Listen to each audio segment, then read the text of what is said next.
This is Chicago's Morning Answer. California is going to pull the plug on its billion-dollar bullet train. On AM 560. The latest estimate for completion was set for 2033, and yet that would still have been completed before the Byrne interchange. The Answer.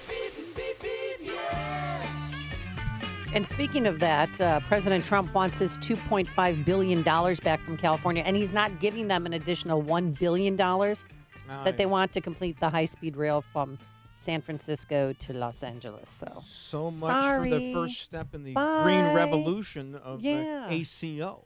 Governor Pritzker yesterday signed into law the $15 minimum wage. Woohoo! This did not happen overnight, nor did it happen without the powerful voices of those who fight for workers' rights.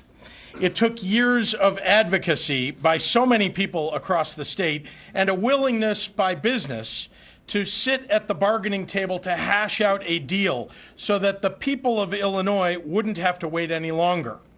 There are a lot of thanks and praise that should be offered. I want to particularly thank... Yeah. Then he went on. My mother thanks you. My father thanks you. My sister thanks you. And I thank you.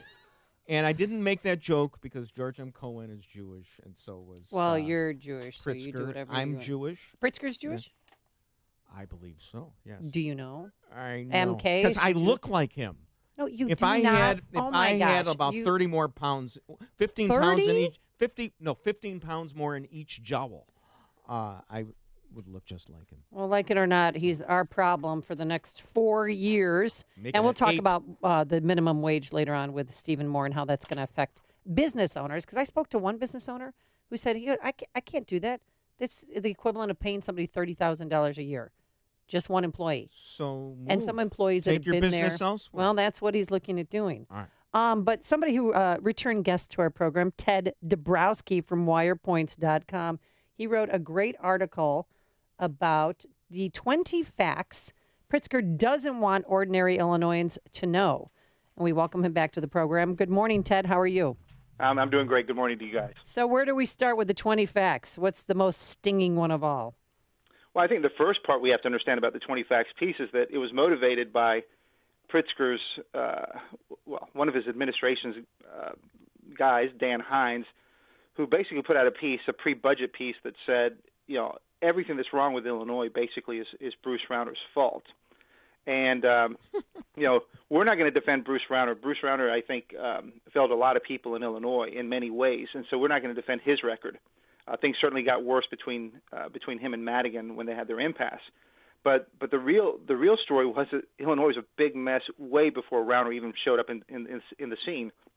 And we looked at the numbers going back 20 years and just looked at fact by fact at how bad things were before Rauner came along.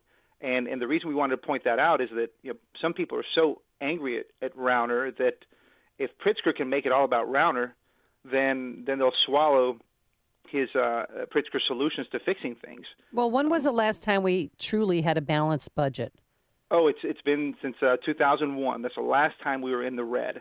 Since then, it's been bad budget after bad budget after bad budget. I was just reading a statistic yesterday. Somebody pointed out that in Cook County, I think it is, there are almost as many people on pension, government employees on pension, as we have government employees in Cook County. I mean, I think we've gone way past the tipping point of numbers of people on pension.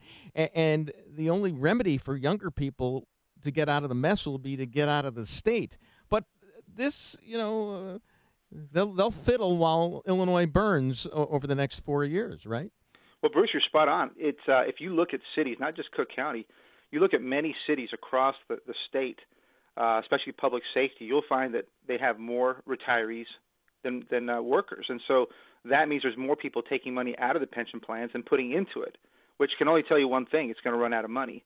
And it's the same situation whether you're in Rockford or Effingham. It's everywhere. And so, to your point, people can get away from this debt burden and these higher and higher property taxes that are the resultant of these pension debts by just moving over the border.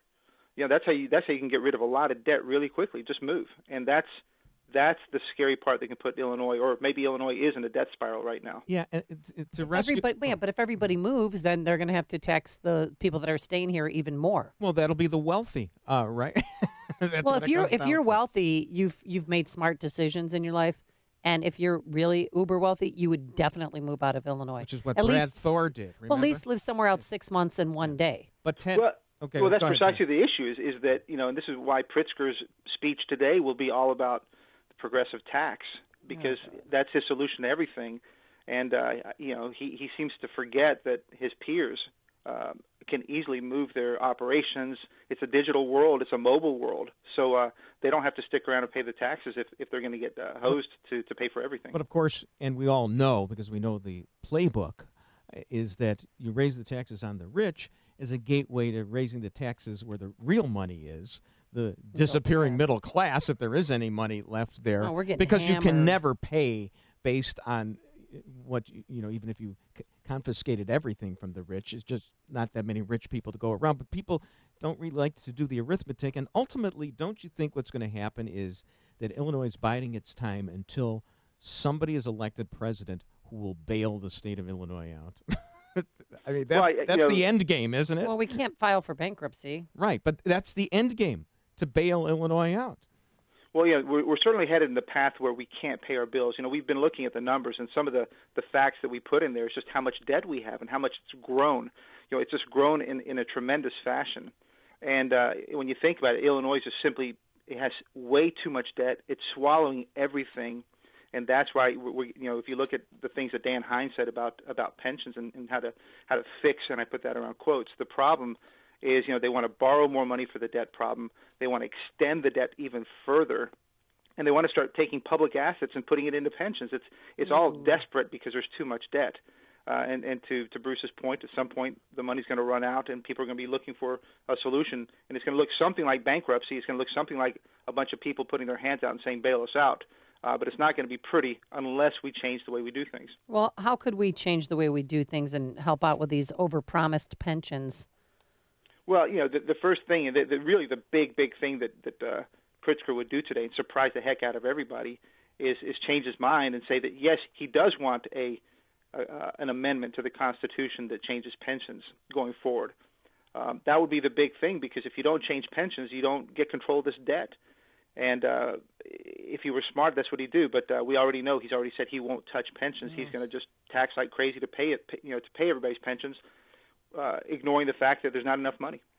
Oh, gosh. All right, Ted Dabrowski, thank you so much. The article is at wirepoints.com. The column, 20 Facts Pritzker Doesn't Want Ordinary Illinoisans to Know. Thanks so much, Ted, for joining us.